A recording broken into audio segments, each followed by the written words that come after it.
On this day in 1978, the world was blessed with an adorable baby boy. He was later found to have some health problems, but already being a strong person, he pushed through and kept going. As a child, Robbie was bright and curious, and was often bringing joy to others, well, except for bickering with his brothers. In school, despite his diagnosis of epilepsy, he was highly intelligent and a prize student, a favorite of most teachers. It wasn't uncommon for him to win awards in school due to these traits.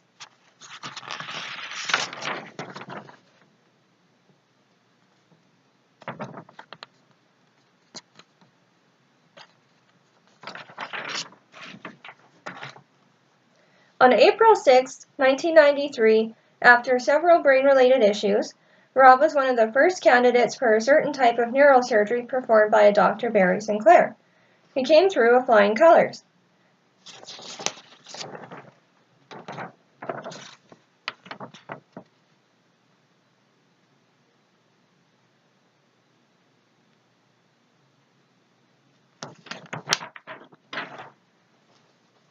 In the early 90s, while temporarily being part of the local Special Olympics, Rob won several medals for his fantastic swimming ability.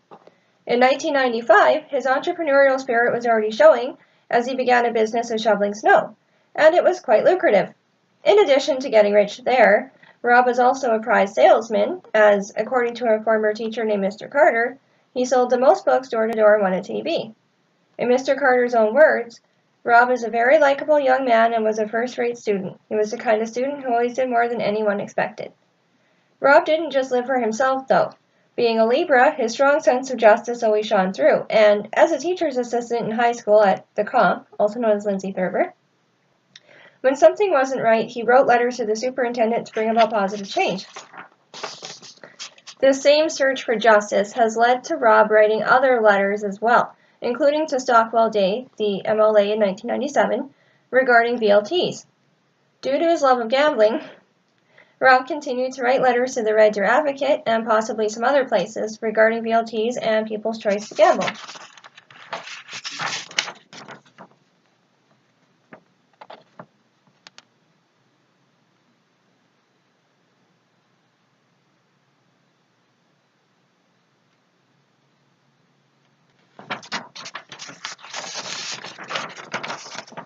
This is my personal favorite. And yes, that is a Mr. Bean shirt. I asked Rob.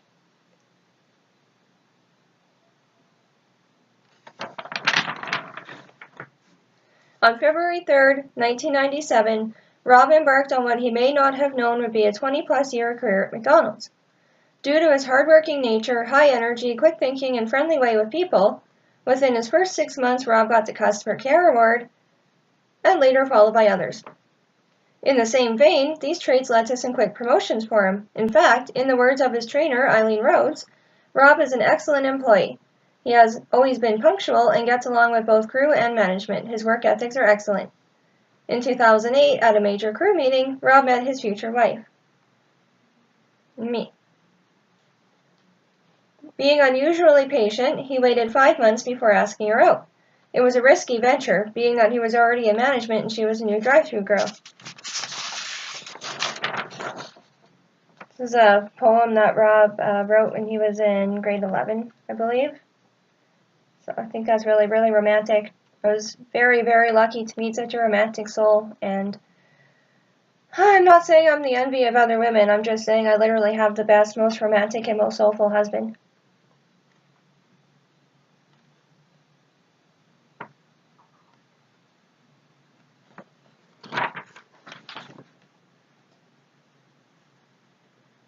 Upon graduating high school, Rob decided to pursue a career in radio as per his avid interest in audio engineering. During his time at SAIT, taking the CTSR course, which is Cinema, Television, Stage, and Radio, some of his projects included local radio commercials, the most ironic being for Arby's, which is his least favorite restaurant. So I have a little clip here that came from Rob's days at SAIT.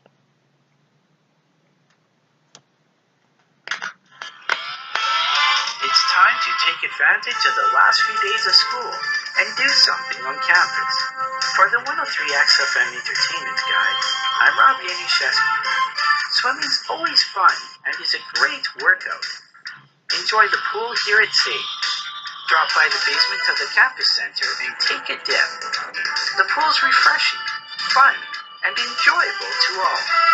Your tuition does cover the cost of the pool, so get out and enjoy the experience. Also, check out the gym and exercise your heart out. You'll feel so refreshed. Invite some classmates and have a blast. Join Tyler Russell Tuesday morning on the Entertainment Guide at 11 o'clock when he'll feature theater, concerts, and movies. For the 103XFM Entertainment Guide, I'm Rob Yaniszewski. I love this man so much. Though he graduated from the course in 2003, his interest in the media, especially digital media, continued, and in 2011 he wrote a letter to Calgary MLA Lee Richardson regarding copyright laws surrounding local digital media. Again, Rob is a justice warrior. This letter received a positive response. The professional letter writing didn't stop at VLTs and copyright laws either. One of this man's most major passions is transit vehicles. A few years ago, while living in Calgary, he observed how the transit system could improve, and wasn't shy to share that. Proudly, his letter got a huge spot in the paper.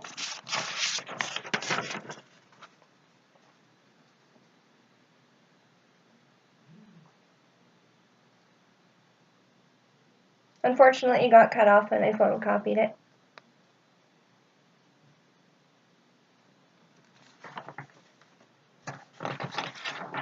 Some of Rob's favorite things are playing Mortal Kombat, especially playing as Scorpion, watching Ren and Stimpy or Mad TV, eating Hawaiian pizza or mashed potatoes, listening to classic music from the 70s, working on audio projects, and collecting books about history, ghosts, and transit.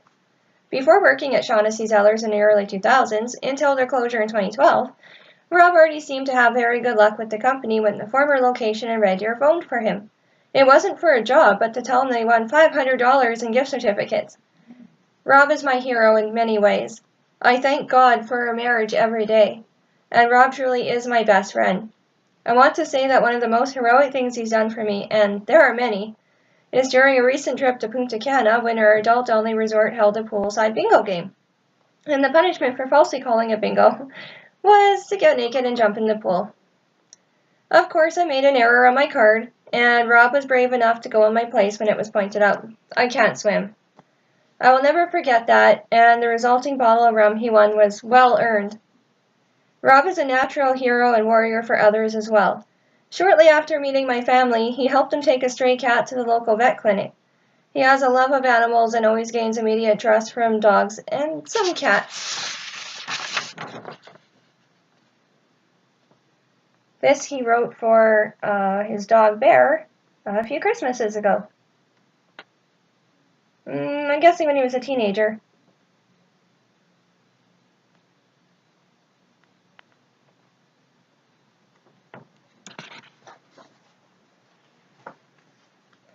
Another time he was a hero to one of my family members was when my autistic uncle went to visit him one day at Zellers.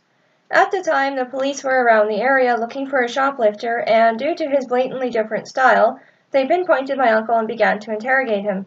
Thankfully, Rob was in the area and intervened, telling them to back off, and they did. A true friend who will stand up for those in need. Rob is a very careful and cautious person with everything from his driving to his finances. I am proud to see Rob has saved over $8,000, way more than that, through the years by keeping track of coupons and other discounts with an Excel document. Always thinking and ahead of the game. When he lets out his goofy side, he is great at impressions, some of them being Yoda, Mr. Bean, Dr. Claw, Louis Armstrong, and others. This is why I've officially asked him to help voice my cartoon characters. Another major highlight of Rob's personality is his smiling friendliness. Quick to make friends with every coworker, customer, and neighbor, some people who know him have these words to say about him. From Sharon Knopf, a family friend, Rob is a very kind, considerate person with good values and morals. Rob is very dependable, hard-working, stable, and reliable individual. Whatever he puts his mind to, he works very hard to achieve his goal. That's from a letter of reference from her. From his former co-worker, London Drugs in Calgary, Mike Janvis, One time, Rob was doing callbacks to customers for the photo department to pick up their orders. Well, I happened to be on that list, and Rob called, not realizing it was me. I happened to be on break at the time, so I answered.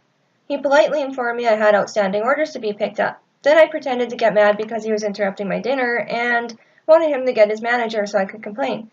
He was very professional, but I sure got an earful and I told him it was me.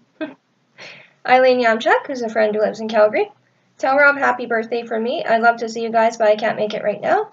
Susan Perini, who is a lady who used to work with at Zellers until 2012. I sure hope he has a great birthday and lots of fun. Barry Latoon says he remembers Rob well as he was Rob's vice principal in high school and says that Rob's made a great impression during school. And now a recorded message from Rob's father, Bill Yanuszewski.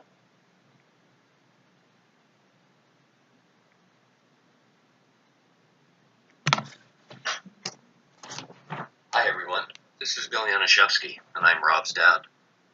I couldn't be in Red Deer for his 40th birthday party, so I prepared this short audio clip. Happy birthday, Rob. I'm sorry I'm not at your 40th birthday celebration. Please know that I am there in spirit, and I hold you in my heart on this day. In my absence, I prepared this monologue which I sent to Daryl, and is hopefully blaring forth from her cell phone. Technology, right? First of all, if you're 40, how old am I? Easy answer, too old. For those of you that know Rob, which should be all of you, or you shouldn't be here, you will know that Rob is never late for anything. Far from it, he's always early, which isn't a bad thing. If you have ever set up a meeting with Rob, and you get there 1 minute late, he first glances at his watch, and then he delivers the look. All without saying a word. You know you were late, though. This habit began early, before Rob actually entered this world. In true Rob fashion, he was born early, nearly 5 weeks if memory serves me correctly. Rob's entry into this world was a tough one, but he proved to be a survivor and a fighter, and continues to do things that when he was a baby, we didn't think were possible. He truly is an amazing guy. When Rob was in his teens, it was determined that his wisdom teeth were coming in such a way that they would seriously affect the other teeth in his mouth. They needed to be surgically extracted. It was day surgery, so Rob got dropped off in the morning, and I would pick him up later in the afternoon, minus his wisdom teeth. Well, it seems to me the wisdom teeth came back with us too. When the time came, I picked Rob up and took him to my place for recovery. He was wide awake, and other than a mouthful of cotton swabs, didn't look for any worse. For wear. We got home, and I installed Rob in front of the TV, where he sat with his brothers and watched something, and I think he ate a chocolate bar. I had to pop back to work to get something, and when I returned, Rob was gone. Randy and Terry were still there, and I asked them where Rob was. West Edmonton Mall, they answered, in unison. One of the side effects of Rob's difficult delivery was seizures. These went on for some time, and eventually Rob got a referral to a pediatric neurologist in Edmonton, a Dr. Sinclair. I'll spare you the details, but at the end of it, it was determined that Rob was a candidate for a radically new surgical procedure that was developed in Edmonton. I believe he was the 51st person to have the surgical procedure performed. At the end of it, Rob's left temporal lobe had been removed, and the seizures stopped. The surgery didn't faze Rob. I think it was harder on his mother and I. When Rob got discharged, I recall us riding down the elevator with a young person that seemed to have every part of their head pierced with something metal, coupled with a really weird hairdo, the kind you would get if you electrocuted yourself. The guy looked at Rob, whose head was half shaved, and had about 50 staples in it, and his eyes lit up like he'd found a kindred spirit. He said Rob's metal work was the best. Rob was pretty happy with that. Like all of us, there are some genetic traits that pass from one generation to the next. I think 3 of these traits came from my mother. The first was a love of shopping. Like my mom, Rob is a recreational shopper. Remember the wisdom tooth extraction story? Both my mom and Rob could shop for hours, not buy anything, just shop. I don't have that gene. The second was gambling. In the days when my mother was still alive, she would buy Irish sweepstakes tickets, which she got on the black market. I don't think she ever won anything, but that didn't stop her. My mom and dad and sister and I went to Reno once, where she won $35 in dimes. She was hooked. I don't know, I'm pretty sure Rob has been known to visit the odd casino. The third's cats. Now, Rob and Daryl don't own a cat, at least not that I know of. But I have seen enough pictures of Rob on Facebook with cats snuggled around him, petting cats, to see that he has a fondness for them. I think he can also remember the names of my mom's many cats. Well, I don't want to drone on and on. Rob, from Faye and I, have a great birthday party, and we will chat later. Love you lots. Bye for now. That was beautiful. That was very, very nice. So thank you to everybody who contributed words like that, speeches, who shared stories, and everything you can about Rob for his 40th birthday. This was meant to be This Is Your Life themed speech. We went out to dinner at a very busy and loud restaurant, so we weren't able to do the speech there. So thank you for being here, listening to the speech now. If you know Rob, hopefully you recognize a lot of this stuff about him, and hopefully you also learn some new stuff about him, because I can personally tell you, in the 2 or 3 months that I was researching this stuff about Rob, I fell in love with him all over again. I mean, Rob Yanuszewski truly is an amazing person. 40 or not, you're awesome. Happy birthday.